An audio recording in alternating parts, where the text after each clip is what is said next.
It's Monday, July 7th, 2025. It's the 188th day of the year, and we've got some more weather to talk about today. Starting off looking at the satellite here. This is what's left of Chantal, whatever you want to call it. Tropical depression, now just remnants of what was a tropical storm moving up over the mid-Atlantic regions. We're going to talk a lot more about this right here in just a moment, but first, let's talk about the severe weather threat that we're going to have today, and it looks like a pretty big one. We've got an enhanced risk of severe weather today in portions of South Dakota, Nebraska, a little bit of Colorado. This is a level 3 out of 5, so we are going to be watching this area very closely today, but it's not just there. We're also looking at the slight risk that surrounds it and the marginal risk of severe thunderstorms that extends up through the Ohio River Valley up into the northeast as well. Now, the main threat for everyone is going to be the wind and hail, but there is an interesting tornado element to today's storms, especially around North Platte, up towards Alliance and Sydney. We are going to be watching this closely today. It's not likely that we'll go live, but we are on standby mode, so if stuff starts getting plumb wild,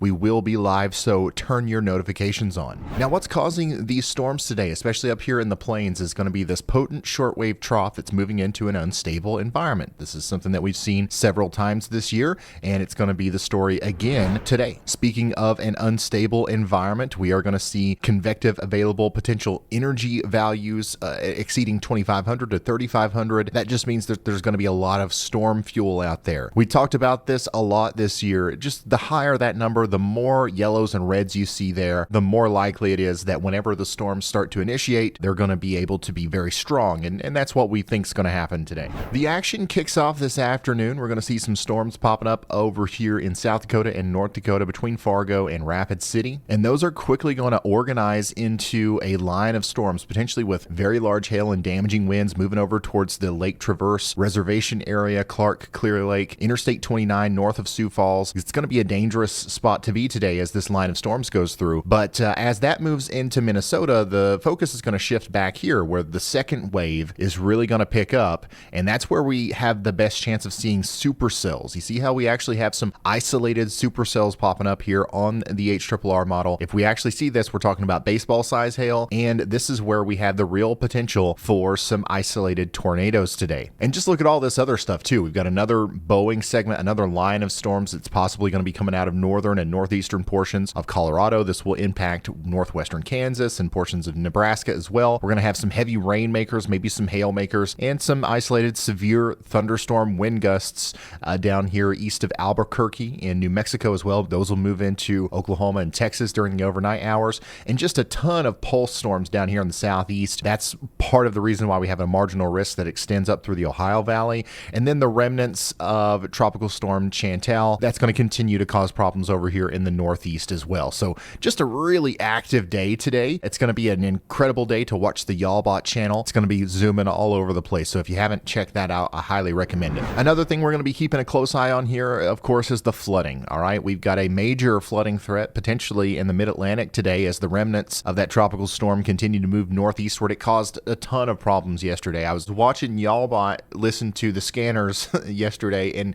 honestly, it was really intense around Raleigh and Durham. Lots of swift water rescues. We had some places get more than a foot of rain. It's another one of those situations where we had a 500-year rainfall event in North Carolina leading to some devastating flooding. Not saying the same thing is going to happen again today, but this storm has a history of producing big-time flooding events, so we've got to watch out down here in Virginia, up into Maryland, Delaware, and of course, eastern portions of Pennsylvania up into New Jersey. We're also watching for the very real potential for flash flooding and excessive rainfall from Pittsburgh up to Syracuse. And then down here in the Texas Hill Country, we are concerned about some more excessive rainfall between San Angelo and San Antonio. Get ready for it. A lot of the rainfall that we are concerned about is already happening right now, but the worst is going to be through this afternoon and evening. And the heaviest rain is expected to fall in a short 6 to 12 hour window, which increases the flooding danger. Even though the remnants of our tropical system over here, it doesn't even look like a tropical system, even though it's not a named storm, it's no longer a tropical storm, it is still an incredibly efficient rainfall maker. So if you live in a flood prone area, keep an eye out for those warnings. Widespread 1 to 2 inches of rain possible today through a lot of different areas, but notice how the QPF here forecast from the Weather Prediction Center kind of paints a bullseye in the Delaware area down into eastern portions of Maryland. This is between Salisbury, Georgetown, and Dover. Get ready for potential potentially some places exceeding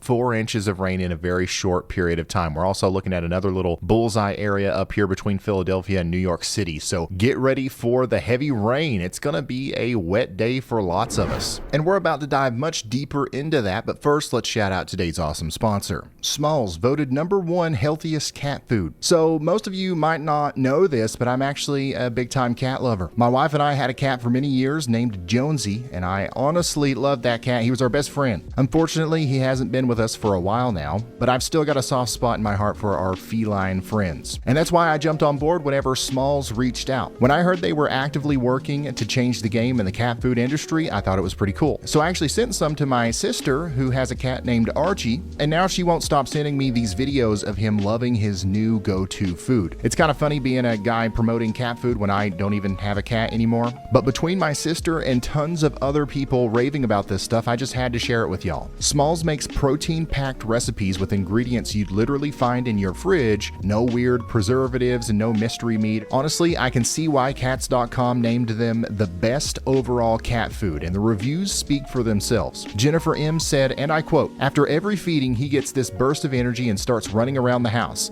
His fur is softer and more vibrant." So what are you waiting for? Give your cat the food they deserve. For a limited time only, because you are a Ryan Hall Y'all viewer, all you got to do is use the code y'all over at smalls.com, and you're going to be able to get 60% off your first Smalls order plus free shipping. And once again, use the code y'all over at smalls.com, and you're going to get 60% off your first Smalls order plus free shipping. Go click that link in the description. Let us know how it goes in the comments, and let's get back into the video. And this pattern is going to continue as we go into the future. Looking ahead to Tuesday, the severe weather threat lowers in intensity, but it continues for over 80 million people. We're talking about places from the Carolinas up through New England once again, including Charlotte and Washington, D.C. being under the gun for severe weather, and then also back from Nashville over to Oklahoma City up towards Denver. So tons of people are going to see storms on Tuesday. The timing for these storms is going to be Tuesday afternoon and evening, especially during the major commute times. That's when things are likely going to be the most intense, because these are pulse storms that kind of feed off the daylight heating energy, and that's most intense right there between 4 p.m. and 7 p.m. So get ready for that. We're going to have lots of CAPE. CAPE's going to be out the wazoo, so it wouldn't be surprising to me if we saw a couple of downbursts, maybe even a few microbursts that led to some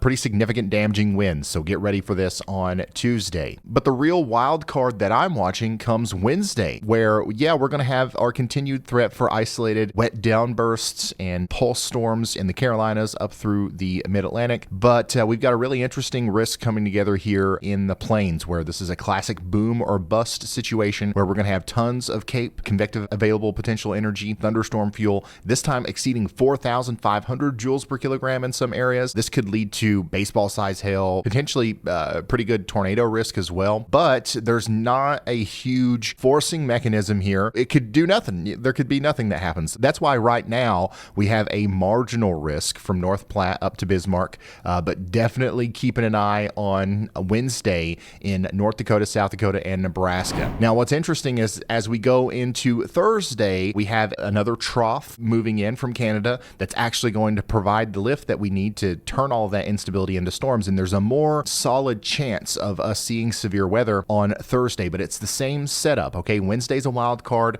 Thursday's a shoe-in for widespread, potentially significant severe weather in the highlighted area here, from Grand Forks to Fargo down towards Pierre and North Platte. Same areas, but this time it's looking like we're more than likely going to see the storms. And the thing that's going to happen here is as that trough moves in, it's going to very quickly turn this situation into a line of storms. So damaging winds is looking like the biggest threat here. That's why Wednesday's interesting. If we can get storms on Wednesday, they're not going to be forced out of here by a cold front or a big trough swinging through. So there's a chance that we could see some supercells. So Wednesday and Thursday on a meteorological level are really cool and interesting. So we're keeping an eye on them, but definitely potentially dangerous as well on Thursday. And here's a look at that forcing mechanism as seen from the GFS model. You can see that more pronounced trough, even more pronounced than the shortwave trough that's causing today's severe weather, dipping out of Canada, moving across Montana, and then into North Dakota and South Dakota. That's the mechanism that's going to kind of push all of the CAPE and instability and moisture, pull it up, and cause the line of storms that we're eventually going to be tracking here. And of course, this time of year, we're always dealing with a lot of moisture, but this one actually is a little bit anomalous. We're going to see 70-degree degree dew points, maybe even mid 70s dew points, making it plumb all the way up into Canada. So man, the instability and the rich low level moisture that's going to be available for this one is going to be pretty insane. So when those storms do happen, we are definitely concerned about their potential impacts. Okay, so stepping away from the storms for a little bit, we're also tracking some more heat waves on the way. Okay, we've got a dangerous one building up in the southwest right now. We're talking about excessive heat warnings in effect for Phoenix all the way up to Las Vegas. Several forecasted days in the near future above 115 degrees. This heat's going to continue to compile and spread across the country. We don't see any breaks in the heat for anyone really over the next 2 weeks, especially in the northern U.S. from Salt Lake City all the way over to Toronto, Quebec, Maine, New England. We're talking about excessive heat for the next 2 weeks. So get ready for that. This is also going to be felt a lot in some of these places that have been seeing a lot of rain here recently. You know how whenever it rains and then you go outside and the sun comes out and it feels hotter after it rains? That kind of effect is going to be happening in the Carolinas, maybe even in Texas on these days where things are trying to dry out and we get excessive sunshine. Heat into season, the general heat factor is going to be felt a little bit more than usual even because of all of the saturated soils that we have out there. And y'all, that's pretty much all the weather I have to talk about today. Thank you so much for watching, and huge shout out to Smalls for sponsoring this video. We love it when we get sponsors. It helps us do what we do here, so I highly recommend you guys check them out. It supports us, and it's just a good thing. So go check that out, and then go watch the Y'allbot channel. If you're ever sitting around and you're like, man, I wish Ryan was live right now, and I can't be live 24/7 because I'm not a robot. I made a robot to go live 24/7. It does a lot of the same things that I do. It gets better every day. I'm working on it constantly. I'm really impressed by how good it is now. So just go check out the Y'allbot channel. Just search Y'allbot on YouTube. You'll find it. So yeah, thank you guys so much for watching, and I'll see you in the next one. Goodbye.